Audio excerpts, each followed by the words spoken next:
Hey guys, welcome back to 5nothing100nothing.com. I am Fugget, and that stands for the fittest underdog guru using intelligent tactics. They're so intelligent. Are you paying attention yet? Are you? All right, guys, today I want to talk to you about mindset blocks when it comes to taking care of your health and your body. Okay, let's be honest here. You have one body. Now, I don't know about an afterlife, and I don't know anyone that's passed on and come back. Okay? So as far as I know, as far as Fugget knows, you got one. So why don't we take care of that? Okay? The things that are right in front of you, your body. All right? Potty your body. Now, what's interesting is, if we're being honest, okay, we all have mindset blocks. So we'd have to go really deep into the psychological realms to figure out what's holding you back from making decisions that are going to get you to where you want to be healthy, to have a healthy body, even a healthy mind for that matter. Now, if you go back to previous videos, I've talked about irrational thoughts versus the rational, or I want to basically say it here, the emotion versus the logical side. Now, you've got a war going on in your brain, and if you don't believe me, shut up and listen, because I got something to tell you. All right, now think about it. On Monday, right, everybody's going to start a diet. Everyone's going to start on Monday. Everyone's going to get it right finally, right? Now, we play this game with ourselves. Think about New Year's resolutions. Think about, here's a real story, right? I have clients right now that have fallen off the wagon, and they're going to start after the 4th of July. Because it's a holiday weekend and whatever, but after the 4th of July, they're on board. Okay? Now, I'm not trying to discourage anybody. Like, that's great. I appreciate it. I make my living by people booking time with me and what have you. But you can start right now.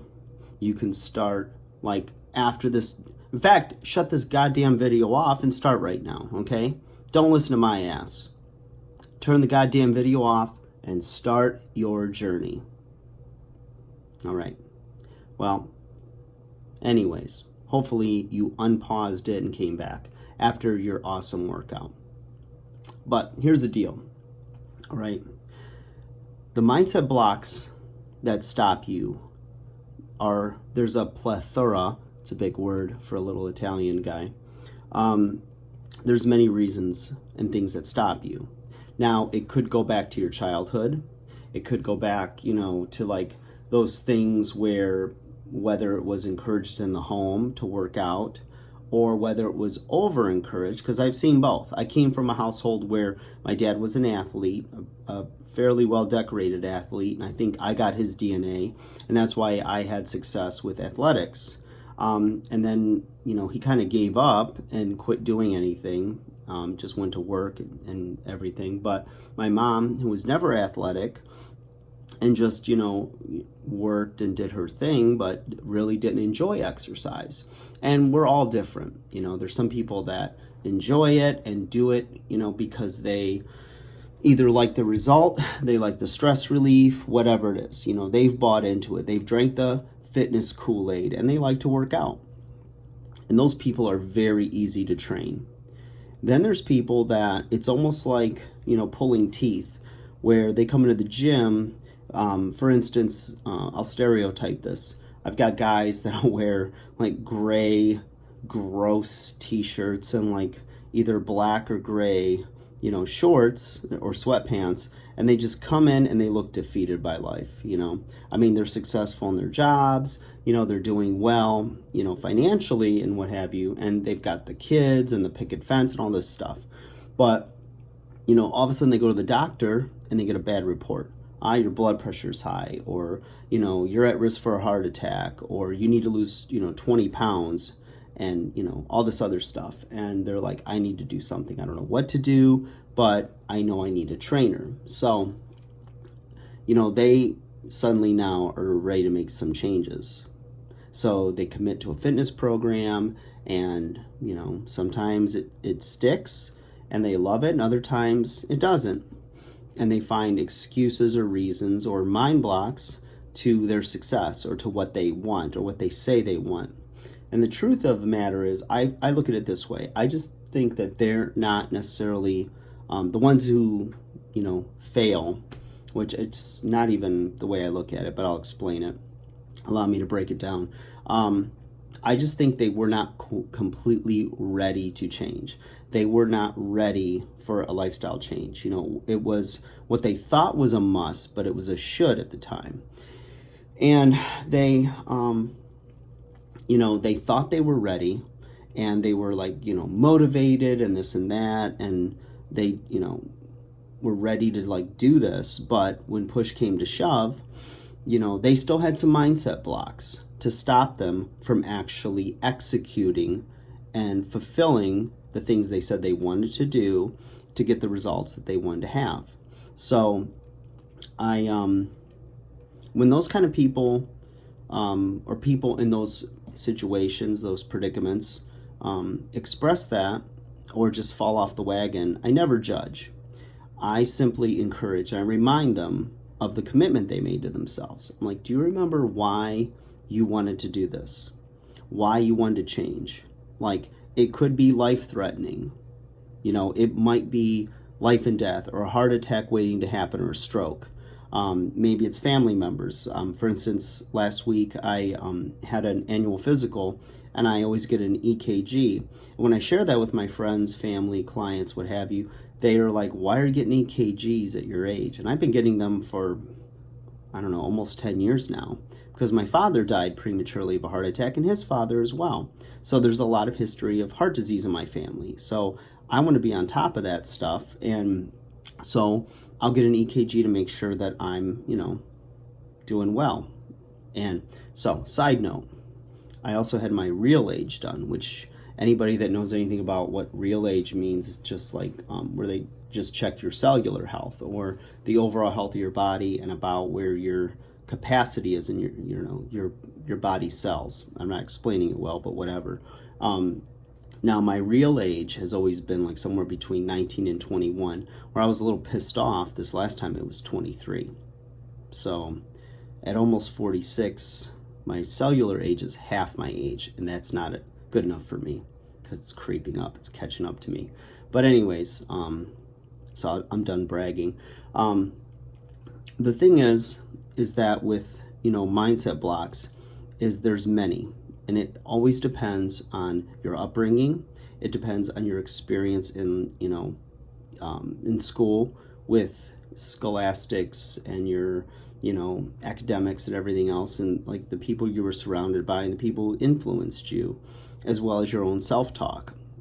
So there's a multitude of reasons why people can't do something.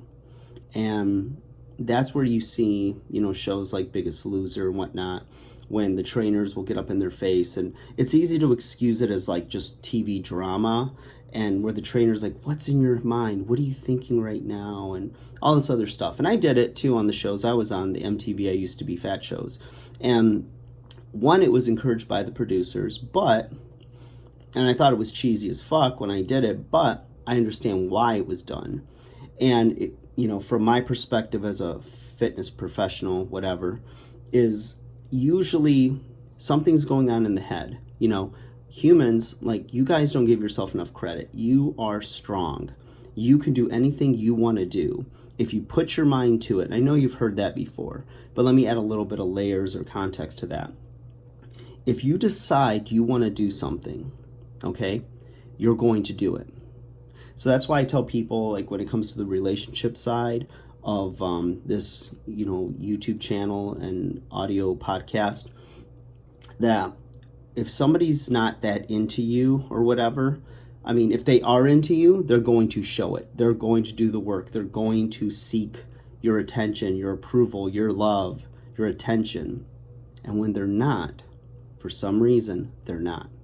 Now you, okay, have a pecking order of priorities and things that you like to do or want to achieve. Now, if you know that you want to look good naked, you want to, lose 20 pounds, you want to do this or that, yeah, that's a real desire that you have.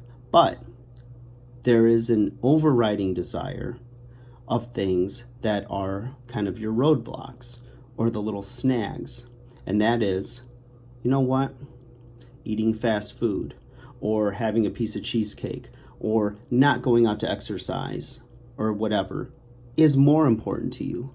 Now you might tell me, no, Jimmy, it's not, or fuck it. It's not. But the truth is, it is more important to you. Now, long term, it's not as important to you, perhaps, but short term, it is. And the pleasure that you get out of giving in and giving up means more to you than pushing through and saying no and basically living without, especially in North America, we don't like to be told no. We like everything when we want it, how we want it, okay? And we don't want to have someone tell us that we can't have something. So as soon as you have the thrill of the forbidden, it becomes your focus. Believe me, anybody that's on a diet, the first thing they think about is what they can't have, right?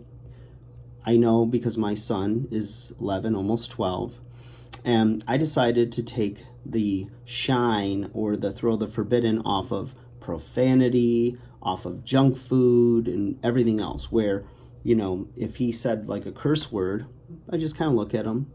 Where'd you learn that? Yeah, I know it's a bad word. Yeah, you shouldn't say that, but I know there's a time and a place for it. So basically, instead of overreacting and going, oh, you can't do that, you can't say that, then all of a sudden he's going to want to do that because it's like, why can't I do that? And we're not that far off from, adolescence. As soon as you can't have something, you're going to be obsessed with it. So I say, you can have it. You can have anything you want. What do you really want? Okay? Let's break down those barriers. Do you want to be healthy? Because nothing tastes as good as being in great shape feels. And you can have short-term pleasure with long-term regret. Or you can have short-term self-control with long-term success and achieving your goals. And once you experience that success and you look the way you want and you feel the way you want, there's nothing that your little bad habits and things that held you back from being happy are going to replace. So, like, share, subscribe. Think you guys are awesome. Take care, enjoy your day, and rethink everything. Let's remove those barriers to your success, okay? Especially my undersized underdogs. You got this. Don't give up. I'm here. And send me questions, comments, what have you. I'm here. Let's do this thing. Give you a shout out if you want it. Plug for your channel, plug for your videos, plug for your business, a plug for your drain, whatever. All right. 5-0, 100-0.com. Let's blow this bitch up. Take care, you guys. Talk to you soon.